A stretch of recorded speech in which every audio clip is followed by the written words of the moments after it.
ഒത്തുചേരലാണ് ഓണം. ഓണം ഒരു ഗൃഹാതുരതയാണ്. ഓണത്തപ്പൻ, ഓണപ്പൂക്കളം, ഓണക്കളികൾ, ഓണസദ്യ. എന്നാൽ ഇതിൻ്റെ എല്ലാം തുടക്കം എന്ന് പറയുന്നത് ഒന്നിൽ നിന്നാണ്: ഓണക്കോടി. കോടിനൂലിൻ്റെ ഇഴയടുപ്പത്തിൽ സുവർണ നൂലിനാൽ അരികു തുന്നി നെയ്തെടുക്കുന്ന കസവുമുണ്ടുകളും സാരികളും പട്ടുപാവാടകളും ഓണാഘോഷത്തിന് മാറ്റുകൂട്ടുന്നു. മലയാളക്കരയാകെ ഈ കസവ് കോടി അണിഞ്ഞ് ഓണം ആഘോഷിക്കാൻ നിരന്തരം ചലിച്ചുകൊണ്ടിരിക്കുന്ന ചില ജീവിതങ്ങളുണ്ട് ഇവിടെ. ചില ഗ്രാമങ്ങളുണ്ട്, കൈത്തറി ഗ്രാമങ്ങൾ.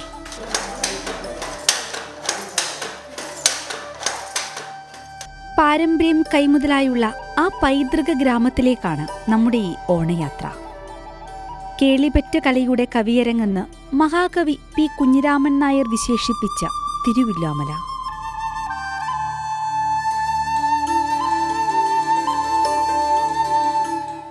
നിളയുടെ സംഗീതത്തിന് കൈത്തറിയുടെ താളം പകർന്ന കുത്താമ്പുള്ളി ഗ്രാമം.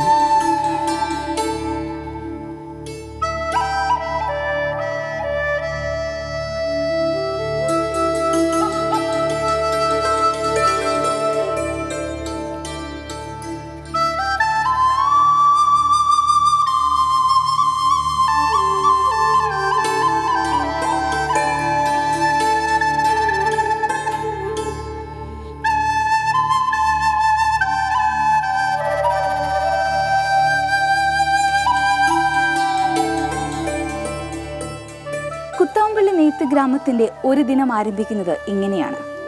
അടിച്ചു തളിച്ച് കോലം വരച്ച് അവരവരുടെ ജീവിതത്തിൻ്റെ ഊടും പാവും നെയ്യാൻ ഒരുങ്ങുകയാണ്.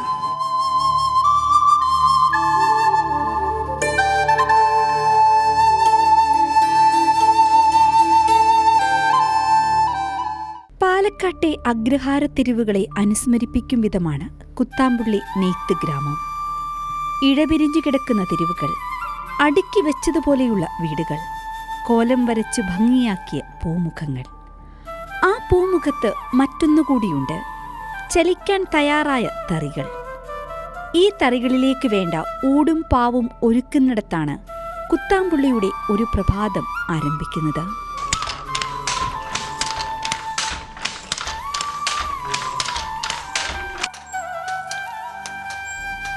സൂര്യരശ്മികൾക്ക് ചൂടുകൂടും മുമ്പ്, മഴത്തുള്ളികൾ ഭൂമിയെ സ്പർശിക്കും മുമ്പ് നിരത്തുകൾ ഇതിനായി സജീവമാകും.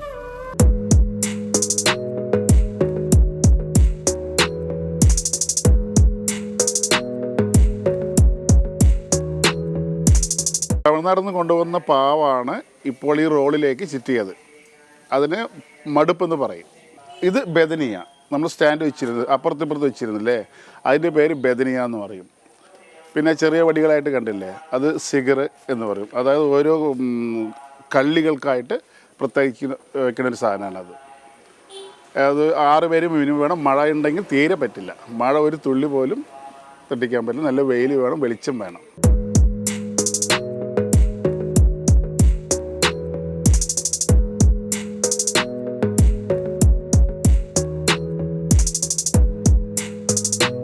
ഇനി ഇത് കൊണ്ടുപോയിട്ട് തറിയിലുള്ള അച്ചിനായിട്ട് ബന്ധിപ്പിക്കും.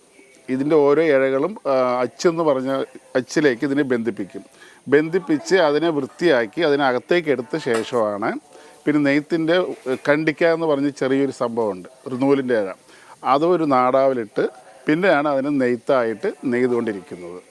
കൈത്തറി എന്നാൽ കുത്താമ്പുള്ളി എന്നൊരു നിർവചനം നമ്മളിലേക്ക് എത്തിയതിന് പിന്നിൽ ഇവർക്ക് മാത്രം അവകാശപ്പെടാവുന്ന ഒരു കാരണമുണ്ട്. 500 വർഷം മുമ്പ് പൂർവികർ കൈമാറിയ കുലത്തൊഴിലിൻ്റെ പാഠങ്ങൾ ഇന്നും പിന്തുടരുകയാണ് അവർ. കാലത്തിനനുസരിച്ച് കോലം കെട്ടാൻ അവർ തയ്യാറല്ല. ശുദ്ധമായ കോട്ടൺ നൂലിനെ പ്രകൃതിദത്ത ചേരുവകളാൽ മയപ്പെടുത്തി കസവ് നൂലിനാൽ ചന്തം ചാർത്തി ഇവർ നെയ്തെടുക്കുന്ന വസ്ത്രത്തിന് കാലം ചെല്ലും തോറും ഈടുകൂടും, അലക്കും തോറും മാറ്റുവർത്തിക്കും.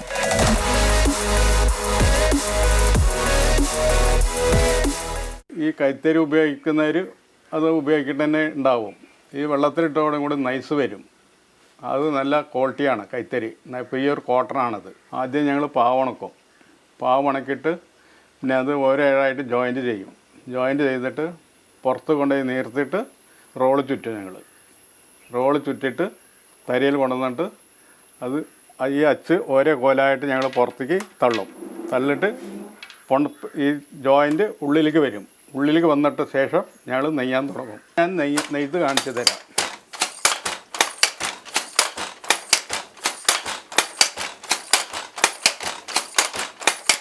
ഇത് ഞാൻ നെയ്യുന്നത് ടിഷ്യൂ സാരിയാണ്.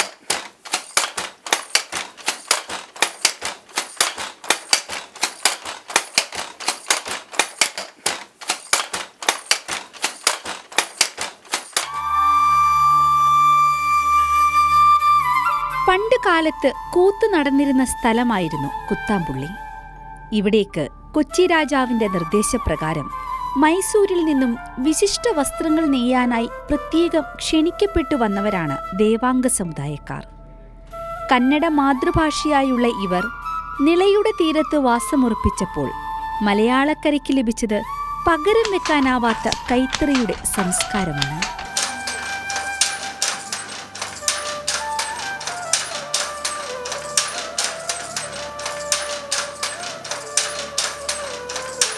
ഞങ്ങൾ വന്നിട്ട് ദേവാംഗ ബ്രാഹ്മിൺസാണ്.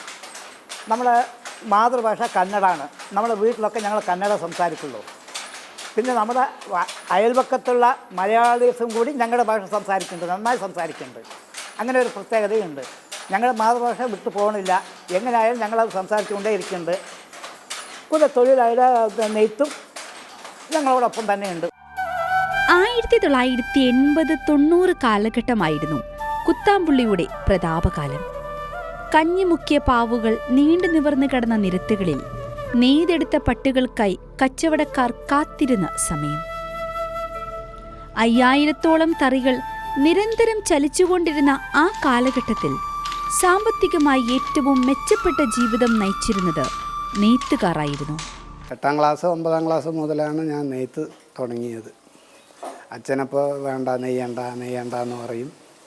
ഞങ്ങൾ അച്ഛനില്ലാത്തപ്പോൾ വന്ന് അങ്ങനെ പഠിക്കും. നീർക്കോലിക്ക് നീന്താൻ പഠിപ്പിക്കേണ്ട എന്നുള്ള രീതിയാണ് ഞങ്ങളുടെ ഇവിടുത്തെ. എല്ലാ കുട്ടികൾക്കും നെയ്ത്തറിയും, പക്ഷേ വീട്ടിലേക്ക് ആരും വിടില്ല, വീട്ടിലുള്ളവർ. ഞങ്ങളുടെ ആ കാലത്ത് നെയ്ത്തിനുള്ള കൂലി നോക്കുമ്പോൾ ഇപ്പം കൂലിയേ ഇല്ല. പണ്ടങ്ങനെയല്ല, നെയ്ത്തിനാ കൂലി കൂടുതലുണ്ടായിരുന്നു. പണ്ടൊക്കെ ഒരു ദിവസം ഞങ്ങൾക്ക് 8 രൂപ 10 രൂപ കിട്ടും. അപ്പോൾ കൂലി 2 രൂപയേ ഉള്ളൂ. ഞങ്ങളുടെ കുട്ടിക്കാലത്തൊക്കെ പറഞ്ഞു കേട്ടതാട്ടോ, ചെറിയ കുട്ടിയിൽ. ഞങ്ങൾക്ക് ഓർമ്മ വന്ന ശേഷം നോക്കുകയാണെങ്കിൽ അവർക്ക് 5 രൂപ 7 രൂപ കൂലിയുള്ള ദിവസങ്ങളിൽ ഞങ്ങൾക്ക് 12 രൂപ 15 രൂപ കിട്ടിയിട്ടുണ്ടായിരുന്നു. അപ്പോൾ കൂലി ഉണ്ടായിരുന്നു. ഇപ്പം അതല്ല. ഇപ്പം എല്ലാവരും പണിയെടുത്താലേ ഒരാൾക്കുള്ള കൂലി ഞങ്ങൾക്ക് കിട്ടുള്ളൂ.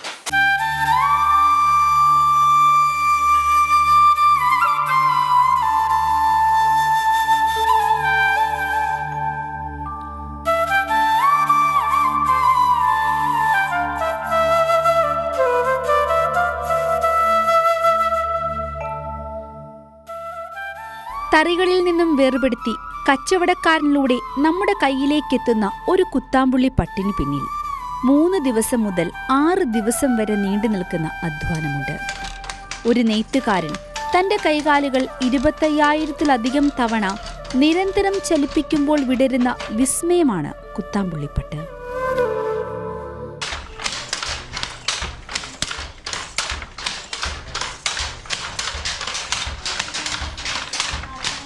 ഇത് ഞങ്ങൾക്ക് സാരി ഡിഷ് സാരിയാണ് നെയ്യുന്നുണ്ട്. ഇത് നാടാവിലെ കണ്ടിക്കൊക്കെ ഇട്ടിട്ട് കാലൊക്കെ ചവിട്ടി മാറ്റി ചവിട്ടിയിട്ട് എന്നൊക്കെ വലിക്കണം. വലിച്ചിട്ട് അങ്ങോട്ടും ഇങ്ങോട്ടും പോയി വരും. ഒരു ദിവസത്തിൽ ഒരു സാരി നെയ്യുന്ന ആൾക്കാരുണ്ട്, 2 ദിവസം നെയ്യാൻ ആളുണ്ട്. കുത്താമ്പുള്ളിയിലെ ഓരോ നെയ്ത്തുകാരനും പറയാനുള്ളത് ദിനരാത്രങ്ങൾ നീണ്ട കൂട്ടായ പരിശ്രമത്തിൻ്റെ കഥകളാണ്.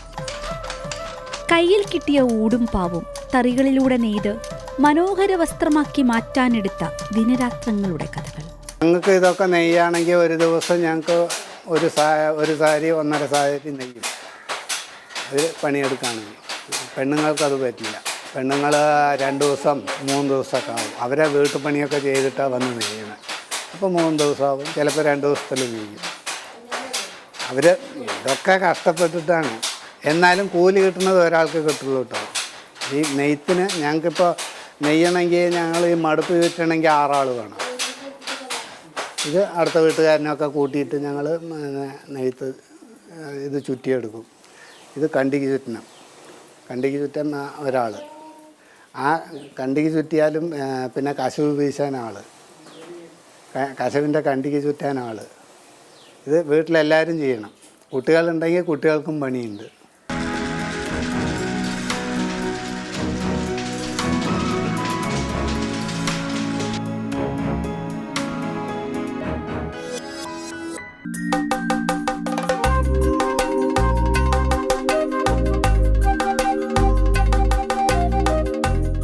ഓണത്തിന് കൊടി കയറും മുൻപ് തന്നെ കുത്താംപുള്ളി ഗ്രാമം സജീവമാകും. മലയാളികൾക്ക് ഓണത്തിനുടുക്കാനുള്ള കുത്താംപുള്ളി കൈത്തറി വസ്ത്രങ്ങൾ വാങ്ങാനെത്തുന്നവരുടെയും കച്ചവടക്കാരുടെയും തിരക്ക്. യഥാർത്ഥത്തിൽ വിപണിയുമായി ഇവിടുത്തെ നെയ്ത്തുകാർക്ക് നേരിട്ട് ബന്ധമില്ല. കച്ചവടക്കാരും സഹകരണ സംഘങ്ങളും നൽകുന്ന ഊടും പാവും ഉപയോഗിച്ച് നെയ്തെടുക്കുന്ന വസ്ത്രങ്ങൾ അവർക്ക് തന്നെ തിരികെ നൽകി അതിന്റെ കൂലി വാങ്ങുക മാത്രമാണ് ഇവിടുത്തെ നെയ്ത്ത് കുലത്തൊഴിലായിട്ടുള്ള സാധാരണക്കാർ ചെയ്യുന്നത്. ഇതാണ് ഈ നെയ്യാൻ കൊടുക്കുന്ന നൂല്. ഇത് പാവ്, ഇത് ഊടും പാവും എന്നാണ് ഇതിൻ്റെ ഇത്. ഈ തരിക്കാർക്ക് നെയ്യാൻ കൊടുക്കുന്നതാണ് ഇവിടുത്തെ കുത്താളിയിലത്തെ ഇത് ഹാൻഡ്ലൂം ഒറിജിനൽ. ഇത് കസവ്, പിന്നെ കളർ നൂല്, കളർ പാവാണ്. ഇതാണ് ഈ നെയ്യാൻ കൊടുക്കുന്നത് ഇവിടെ. ഈ പാവിൽ 4000 നൂലാണ്. ഇത് 6 സാരിയാണ് ഇതിൽ നെയ്യണത്. 4000, 4400 നൂല് വരും. 6 സാരിയാവണം വെച്ചാൽ. പിന്നെ കസവ്.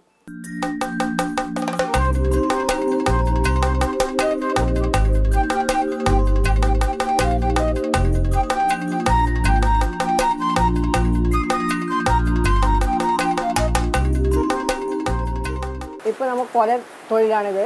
നമ്മളിപ്പോഴും അത് ചെയ്തുകൊണ്ടിരിക്കുന്നുണ്ട്. ഇപ്പോൾ 2 ദിവസത്തിൽ ഒരു സാരിയാവും. ഇപ്പോൾ ഡിസൈന് പുറത്ത് നമുക്ക് വില അനുസരിച്ച് കൊടുക്കും അവർ. 2 ദിവസത്തിനൊരു 1000 രൂപ കിട്ടും. പിന്നെ ഡിസൈന് നല്ല ഡിസൈനാക്കിയാൽ 1500 കിട്ടും. പിന്നെ അവർ കടയിൽ നിന്ന് എല്ലാ സാധനവും കൊടുക്കും. നമ്മൾ നെയ്ത് കൊണ്ടുപോയി കൊടുക്കും. അവിടെ കൊടുത്താൽ ഒരു പൈസ തരും.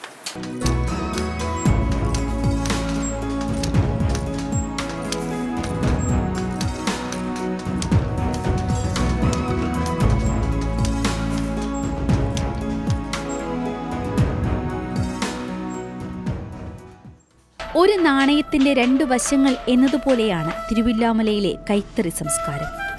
ഒന്ന് കുത്താംപുള്ളിയാണെങ്കിൽ മറ്റൊന്ന് എരവത്തൊടിയാണ്. കന്നഡ സംസാരിക്കുന്ന ദേവാംഗ സമുദായക്കാരാണ് കുത്താംപുള്ളി കൈത്തറിയുടെ നിർമ്മാതാക്കളെങ്കിൽ തമിഴ്നാട്ടിൽ നിന്നുള്ള മുതലിയാർ സമുദായക്കാരാണ് എരവത്തൊടി കൈത്തറി നിർമ്മിക്കുന്നത്.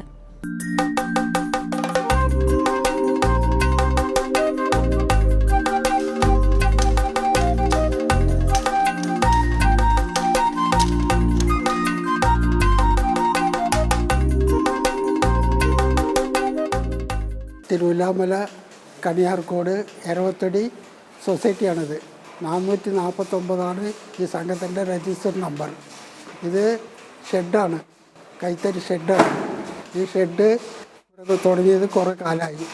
ഈ സൊസൈറ്റി പഴയ സൊസൈറ്റിയാണ്. പിന്നെ ഗവൺമെൻറ്റിൽ നിന്ന് അനുവദിച്ച് തന്നതാണ് ഈ ഷെഡൊക്കെ. അതൊക്കെ കഴിഞ്ഞു. പിന്നെ അതിൽ മാഷായിട്ട് ജോലി ചെയ്തു. ഒരു നെയ്ത്ത് തൊഴിലിനെ മുന്നോട്ട് കൊണ്ടുപോകണം എന്നുള്ളൊരു താല്പര്യം. അതുകൊണ്ടാണ് നമ്മൾ ഇതൊക്കെ ചെയ്തത്. പിന്നെ ഇവിടെ ഷെഡ് നെയ്തു. അപ്പോൾ കലാപരമായിട്ടുള്ള പരിപാടി വന്നപ്പോൾ അതിൽ ഞാൻ പങ്കെടുത്തപ്പോൾ അതിൽ വേണ്ട ഉദ്യോഗസ്ഥന്മാർ വേണ്ട സഹായമൊക്കെ ഇവിടെ ചെയ്തു തന്നു. അതിൽ ചെയ്തതാണ് ഈ ഷെഡിൽ നെയ്ത്. ഈ ഷെഡിൽ അതിന് വേണ്ടതൊക്കെ ചെയ്ത് അതിന് കലാപരമായിട്ടൊക്കെ തെയ്യം സാരി ഇട്ടു. 3 പ്രൈസ് കിട്ടി. രണ്ടാമത് എനിക്ക് തെയ്യത്തിന് കിട്ടി.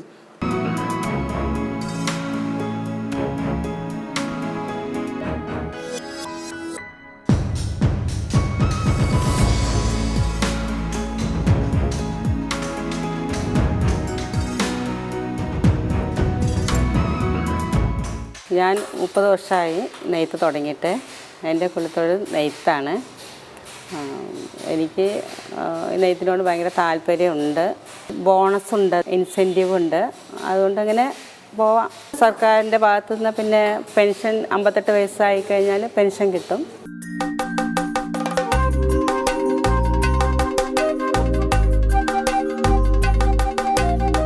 ಹತ್ತು ಸಾವಿರದ ಕೊಲಾನ ಆಧರಿಸಿದವಳು ನೀನು ತಾಯಿ ಕತ್ತಿ ಕೂಡ ಕತ್ತಿಗೆ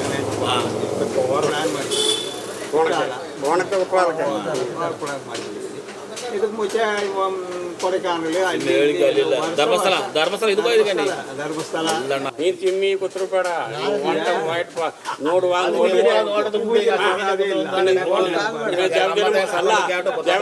ದೊಣ್ಣೆ ಹುಡುಗಿ ನಡಿಬೇಕು ಅಂದು ನೋಡ್ಬೇಕು. ಒಂದೊಂದು ಹೆಂಗಸರು ಹುಟ್ರ ಬಟ್ಟೆ ಸೇಲೆ ಬಟ್ಟೆ ಎಟ್ಟು ಬೇಲೆಡ್ ಸೇಲೆಗಳು ಒಡವೆಗಳು ಎಲ್ಲ ಹಾಕಿನ ಮುಚ್ಚೋಡು ಬರೋದು മനസ്സിലാച്ചാ മനസ്സിലാಗಬೇಕೇ മഴ ಬಂದ್ರೆ ಎದ್ದು ಓಡ್ತಬೇಕು.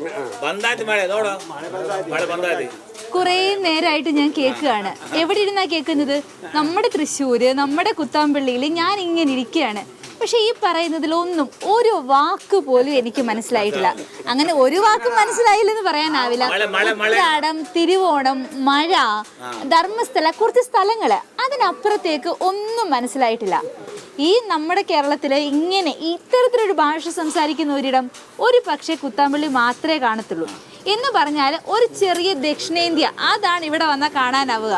ഇവിടെ മലയാളമുണ്ട്, കന്നഡയുണ്ട്, തമിഴുണ്ട്, തെലുങ്കുണ്ട്, ദക്ഷിണേന്ത്യയിലുള്ള എല്ലാ ഭാഷകളും ഇവിടെയുണ്ട്.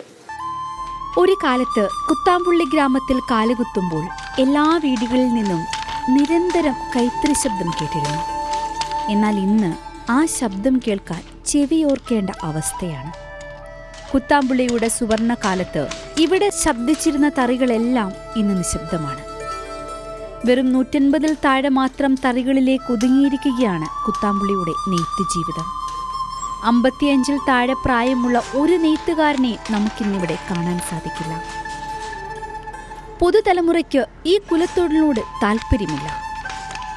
അധ്വാനത്തിനനുസരിച്ച് കൂലി ലഭിക്കാതിരിക്കുമ്പോൾ അവർക്കെങ്ങനെയാണ് ഈ കുലത്തൊഴിലൂന്നി അവരുടെ ജീവിതത്തെ പടുത്തുയർത്താൻ സാധിക്കുന്നത്? അധികം വൈകാതെ ദേവാംഗ സമുദായത്തിന്റെ ഈ കുലത്തൊഴിൽ എന്നേക്കുമായി മൺമറഞ്ഞു പോകുമെന്നതിൽ യാതൊരു തർക്കവുമില്ല.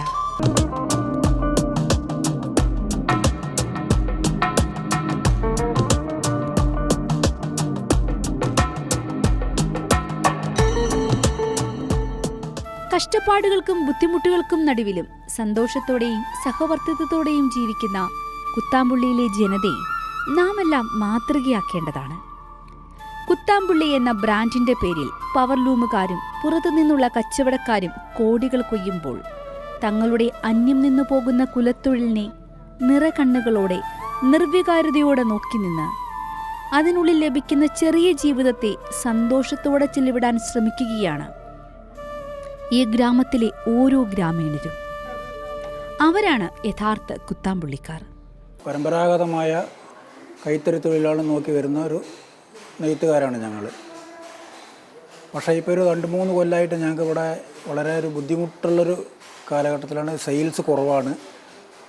അതുകൊണ്ട് നമുക്കത് സെയിൽസിൻ്റെ ഒരു ഭാഗമായിട്ട് കുറേ നെയ്ത്ത് തൊഴിലാളികൾ കൊടുന്ന് പാവും നൂലൊന്നും കിട്ടാത്ത രീതിയിൽ മാറി നിൽക്കുകയാണ്. ആ സെയിൽ കൂടി കിട്ടിക്കഴിഞ്ഞാൽ നമുക്ക് നല്ലൊരു തൊഴിലാണ്. നമ്മുടെ ഈ കാരണന്മാർ ഉണ്ടാക്കി വെച്ചൊരു തൊഴിലാണ് ഇത്. പുതിയ തലമുറകൾ ഇതിലേക്ക് വരുന്നില്ല.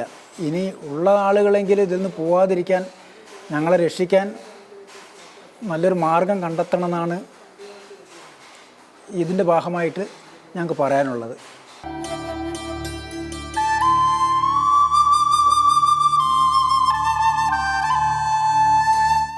കേരളക്കരെ ഒന്നാകെ ഓണം ആഘോഷിക്കുവാൻ നിരന്തരം ചലിച്ചുകൊണ്ടിരുന്ന കുത്താമ്പള്ളിയിലെ തറികൾക്ക് ഇനി അല്പ വിശ്രമമാകാം.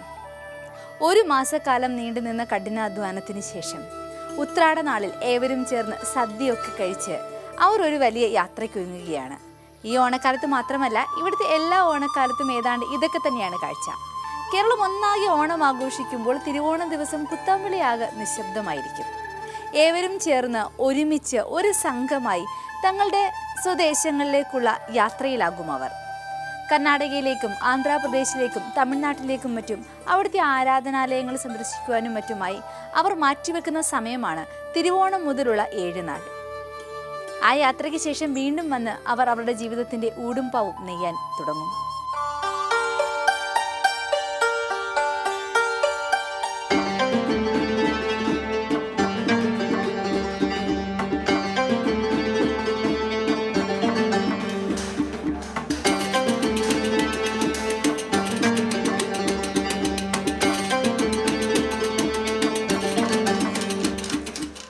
ദിനചര്യ എത്രത്തോളം മുന്നോട്ട് പോകും എന്ന കാര്യത്തിൽ കുത്താമ്പള്ളിയിലെ നെയ്ത്തുകാർക്ക് ഇന്നൊരു ഉത്തരമില്ല. കാരണം ഇന്ന് നെയ്തുകൊണ്ടിരിക്കുന്ന ഈ തലമുറ അവസാനിച്ചാൽ ഈ നെയ്ത്ത് മുന്നോട്ട് കൊണ്ടുപോകുവാൻ അവർക്കൊരു തലമുറയില്ല. ഇന്നത്തെ കുട്ടികൾക്കാർക്കും നെയ്യാൻ താല്പര്യമില്ല. നെയ്ത്തിനോടുള്ള വിരോധം കൊണ്ടല്ലത്, നെയ്ത്ത് അവരുടെ ഉപജീവന മാർഗമായി മാറുന്നില്ല. കുത്താമ്പള്ളിയുടെ കൈത്തറിയെ യഥാർത്ഥമായും തിരിച്ചറിഞ്ഞ് ഈ നെയ്ത്തുകാരെ സംരക്ഷിക്കുവാൻ നമ്മളെല്ലാവരും ഒരുമിച്ച് നിൽക്കുമ്പോഴാണ് അത് യഥാർത്ഥത്തിൽ കുത്താമ്പള്ളിക്ക് നൽകുന്ന ഓണസമ്മാനമാകുന്നത്. അങ്ങനൊരു സമ്മാനം ഒരുക്കുവാൻ ഈ ഓണക്കാലത്തും വരുന്ന ഓണക്കാലങ്ങളിലും നമുക്ക് ഏവർക്കും സാധിക്കട്ടെ. ഏവർക്കും ഹൃദയം നിറഞ്ഞ ഓണാശംസകൾ.